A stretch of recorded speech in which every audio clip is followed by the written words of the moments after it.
I saw, dude. I saw.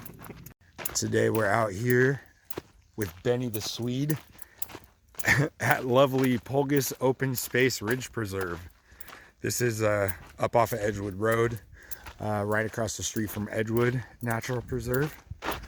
And this is the next video in the Flora and Ecology series.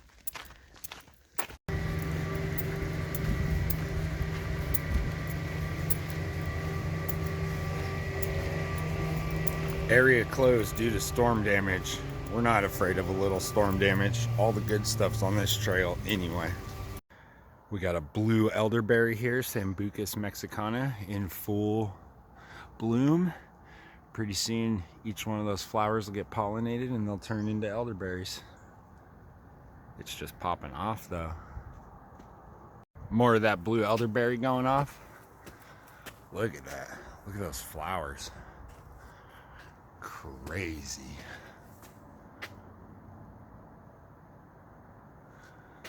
This is a native nettle right here. Not as bad as the stinging nettle. That will make your day a living hell if you let it hit your skin. It's in the genus Stachys. I'm not sure which species, because even around here there's like 10 that it could be. Okay guys, just because the trail is closed doesn't mean that it doesn't need to be maintained. We got all this invasive Italian thistle growing right here. That needs to go.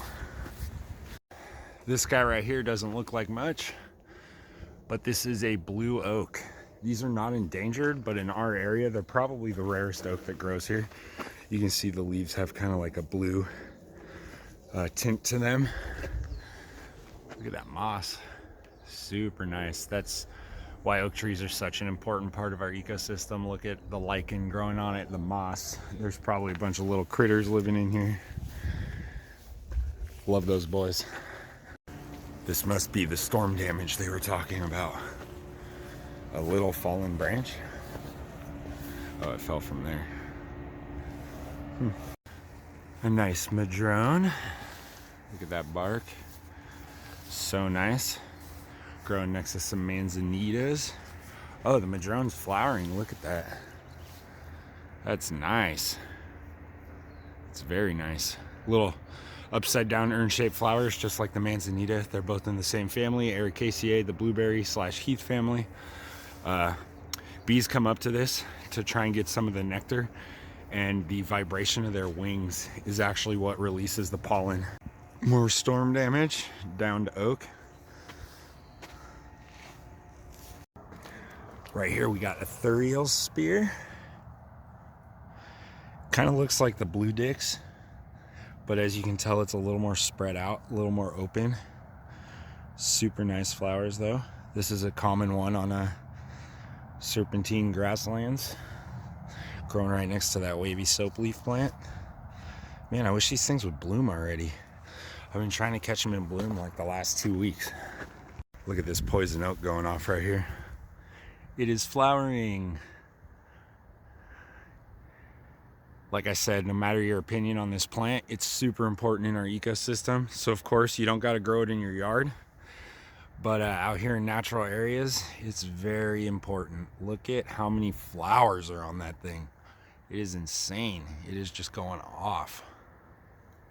This is a California native vine right here called false bindweed. Pretty nice. Very weedy, very fast growing and vigorous though. So there's some of the storm damage they were talking about. That makes a little more sense. Still doesn't mean we can't just go around it. White globe lily, Calochortus albus. Super nice. More white globe lilies. Hell yeah. Got a couple of them right here, growing next to some blue dicks.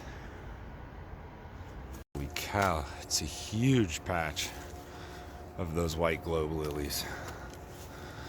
Look at that. So nice.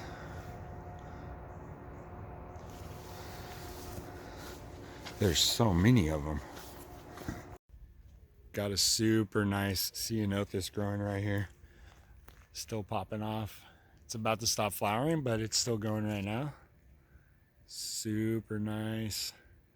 This is actually like only the second one I've ever seen in the wild. You see them all the time in people's gardens, which is awesome. I think this one is buckbrush. I forget, Ceanothus is the genus. I forget what species though. Super nice, and it's growing right next to this Yerba Santa, another California native. Super nice. And now we're at the end of the closed trail. See, we were never in danger. I never felt any danger. Now the reason you'll see on trails like this oak trees that fell over, as you can see, this one kind of got uprooted from the ground. It looked like it was about on its way out anyway, probably a super old tree. But this is an important host plant for a lot of different rodents, insects, lichen, and fungus. And so that's why when you see these downed oak trees on trails like this, they'll down them and they'll kind of just leave them there to create a little habitat for those little guys that we sometimes forget about, but play a very vital role in our ecosystem. Everything has its purpose. So right here you can kind of see the transition from oak laurel woodland into chaparral. In chaparral, as you can see, not many trees grow. It's lots of low-lying shrubs, which is very important for our native rodents because this biome they use for cover from predators like hawks and stuff like that. Here's another Castanea growing right here. This is dense Indian paintbrush, related to the one I showed you earlier in the video. It's just grown in this nice little outcrop right here. Super cool. Not a very big flower, but very nice, very showy. Eventually those white ones open up to bigger flowers. And yeah, they're just super nice. Look at all this trefoil growing here. The acma spawn growing with some of that dot seed plantain, those little white guys right there. Very nice. Super small flowers, but if you get up close and look at them, really nice. Little butterfly homie just vibing.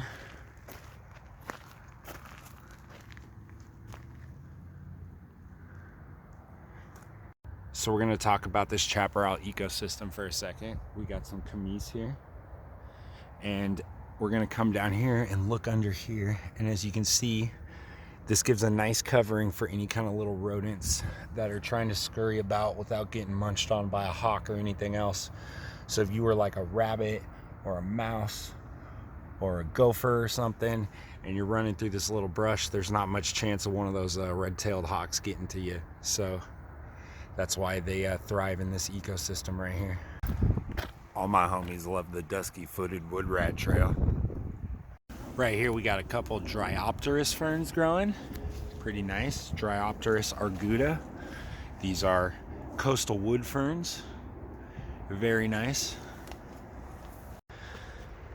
This right here growing on this sandstone outcrop. Woolly Indian paintbrush. Super nice. That Castanea is beautiful. Look at that. This little guy right here, super tiny. You can see he's like size of my fingernail. That's it. But he's growing in this little patch right here. This is the one succulent that is native to our area of California. It's called sand pygmy weed. And it is a crassula. There are lots of other, succulents that you have in your house that are from that same genus. But this is the one that is native to this area. Lots of succulents native to California, but in this area, since we're not as deserty and stuff, it's only this one. Pygmy weed, because that last video I took of it was remedial. But look at it, super tiny.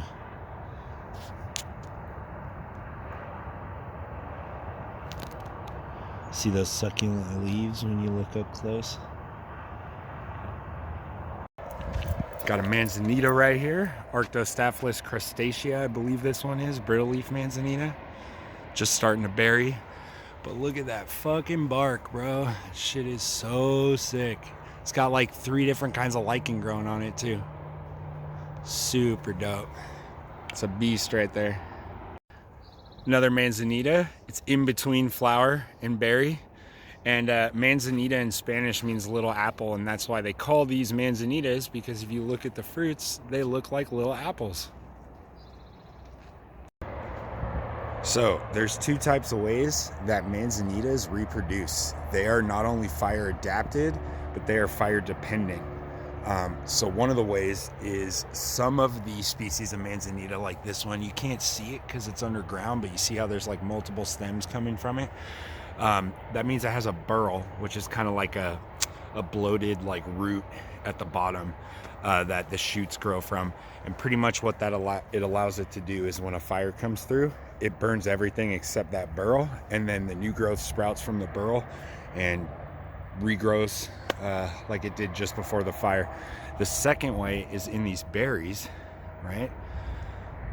They will drop from the plant, the ones that don't get eaten. They'll drop from the plant, they'll sit in the soil bank down there for however many years until another fire comes through. And then when a fire comes through, the chemicals in the smoke combined with the heat, they wake the embryo of the seed up, and then a new manzanita germinates. So I was at Huddard a couple weeks ago, and there was an area they fire treated with these brittle leaf manzanitas, and there were thousands of little seedlings popping up. But yeah, in that berry right there, look like little apples. In that berry right there, you have a seed that is like actually 6 little seeds kind of stuck together. Like imagine an orange, what that looks like before you break it apart. And the seeds are very hard, and that's why they need the fire to germinate, because something has to break that seed coat. This is what I was talking about when I was talking about the burl. This guy's done, he's dead. But this is his burl left over. You see how it's kind of like a swollen trunk. There's another one right there. That's how they would sprout back from fire. The fire would come through, burn everything, and then the shoots would pop up from here. Are you liking this video? Ha ha ha. Get it? Because it's lichen. Sorry, I'll stop. This whole hillside is covered in these brittle leaf manzanitas. And as you can see, they're growing on this sandstone substrate, which I wanted to talk about how across the street at Edgewood, there's only about 3 manzanitas like total that grow there. And I always wondered why, but apparently it's because they need this, our local manzanitas need this sandstone substrate to grow on. And Pulgas is all the sandstone substrate, but Edgewood only has like one little outcropping of it, which is why there's literally thousands here. As you can see, I mean, this whole hillside is manzanitas. That's why it's like that here, but not just right across the street at Edgewood Park, you know? Pretty cool little geology thing going on right there. Actually though, one other way that they do germinate is another name for manzanitas, besides the little apples, is they call it bearberry. And the reason is, of course, around here you're not going to get that. But the reason is the bears like to eat these when they're fresh. They are edible for humans too. They're not necessarily palatable. When they're not ripe like this, they're actually the best. But it's very astringent. It's not the best texture. They do taste good though. But pretty much the bears eat these, and then the hydrochloric acid that is in their stomach is enough to break down the seed coat. And then the bear poops in the soil, and from that poop, the seed sprouts. That's a chunky boy right there. Big old piece of sandstone. Beautiful. California pitcher sage. Not a true sage. It's not in the genus Salvia, but it is in the same order, the Lamiales order. And I wish you could smell the foliage right now, because it is heavenly, as are any of the foliage in plants in this family. Little guy right here, sun cup. First time I seen one of those. Some more of those lupines going off right here. Lupinus succulentus, or royal lupine. The coolest thing about lupines and other members of the pea family is that they are nitrogen fixing plants. So in areas like this, sandstone and serpentine that also occur at Pulgas, the nitrogen in the soil is really low. And so it's important for plants like these, any of them from the pea family, but specifically lupine, because they have the ability to take nitrogen from the atmosphere that they're existing in and put it back into the soil. And as you all know, if you've done any kind of gardening before, nitrogen is probably one of the most important plant nutrients that exists. I mean, they're all important, but nitrogen is for green leaves. I mean, plants aren't going to grow without nitrogen. So that's why this little guy's cool. Look at it, he's about to seed, spread himself all over the place, pop back up next year. Super nice. Hella sticky monkey flower. Got some more sticky monkey flower. Pretty nice. It's popping off right now. More sticky monkey flower, and then we're coming over here to see this beast right here, Yerba Santa. Super nice. Just about done flowering, but luckily it stuck around a little longer for us. Beautiful. More Yerba Santa popping off. A little more sticky monkey flower too. The pollinators are loving this. Bush poppies.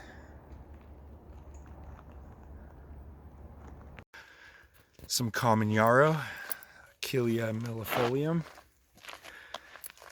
When I said in my last videos that the butterflies love this, it's because it's a flower that they can actually land on and kind of just chill and get the nectar that they need. Whereas like a flower like, you know, the blue dick right here, they would have a little more trouble getting into that guy. This gives them like a nice little platform to just chill on. Some more of that yarrow. This is another shot of that native nightshade, Solanum umbilicatum. Look at how the fruits look like little tomatoes.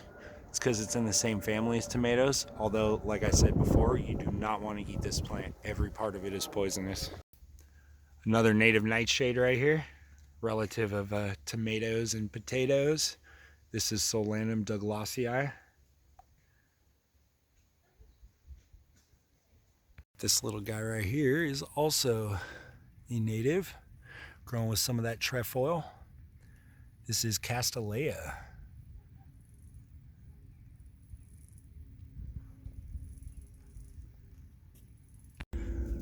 Another one I've never seen before today, narrow-leaf mule's ears. Pretty cool, in the Asteraceae family, the sunflower family, if you couldn't tell. Cool thing about sunflowers is it's not one like giant flower. All those little guys in there are all their own individual florets. But yeah, this is super cool. I've never seen this one before. Here we have California buttercups. This is our native variety of the ranunculus that you see all over garden centers.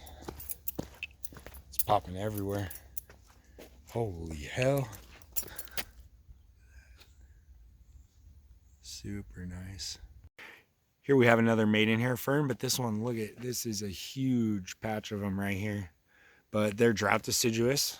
They're starting to go right now, which means that they are, you know, during the summer dry months, they kind of go to sleep, hibernate, and then they come back in the winter. Right next to some more of those California buttercups that are just everywhere. Some of that Solomon's plume going off. They also call it false Solomon seal. There's another plant that looks kind of like it. It's called Solomon seal, but this one is a false version of it, I guess. Super nice flowers though. These are usually done blooming by now. It's crazy. This guy's in full bloom right now. There's a Pacific hound's tongue just finishing up blooming. These are one of the earliest ones to bloom of the year. They used to be in a genus called Cynoglossum. They were moved into a new genus called Adelinia. Like I said before, taxonomy, when they first started doing it in the Middle Ages, you know, they did a pretty good job, but all they had to go off of were, you know, what you could see with your naked eye. Now we can test DNA and see, you know, how plants are actually related to each other. So a lot of stuff's been getting reclassified lately. But like I said, the OGs did a pretty good job with what resources they had available at the time. Right here, we have California's native rose. Pretty nice.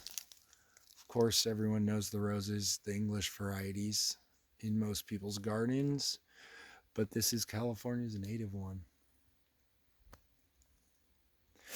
And then right up here, craziest thing I've ever seen. This is the first time I've ever seen columbine in the wild, and it's just going off up there. That is insanity. That is the most, I mean, this is the first time I've seen it, but even in pictures, that's the most I've ever seen in one area. Dude, even more of that columbine up there. Just popping off. Holy shit. This is our California native blackberry, not the invasive one. You can tell by, there's only 3 leaves. Himalayan blackberry usually has 5. The flowers, the petals are a little more spaced out, and also the stems are a lot thinner, and the thorns are a lot less prominent than the invasive one. Here we have a species of Trillium. Pretty cool flower. Common name is giant wake robin. Botanical name is Trillium chloropetalum. Pretty cool, just growing under this forest canopy right here. Pink honeysuckle right here is about to flower. More of the poison oak flowering. Pretty nice. Oh hey, what's up, Mr. Honeybee? Get it.